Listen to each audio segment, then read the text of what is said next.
Hey everybody, I've got another quick holiday card for you, and this one features these adorable stamps by Savvy Stamps. I just love this little walrus guy. I think he is just the cutest thing.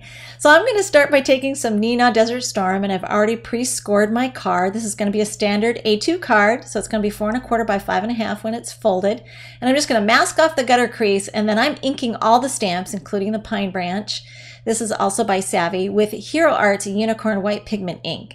So I'll get my little walrus guy stamped there in the corner, and then I can take a white gel pen and just draw a landscape very quickly using him as my guide there for perspective. And then I'll go ahead and stamp the greeting. This seemed to be the best spot for the greeting. And I wanted to make this an all single layer card, so had to kind of pre-plan how things were going to go. And this ink takes a little bit of time to dry, so if you want to, you can heat set it.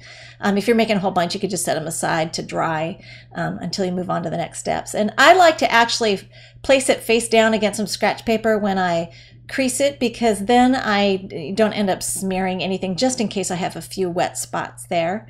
And then I'll round the corner and fill in some stripes there on his cap with a colored pencil. You could also use a marker, but I used a colored pencil. And some glossy accents go there at the top so I can glue my little pom-pom in place.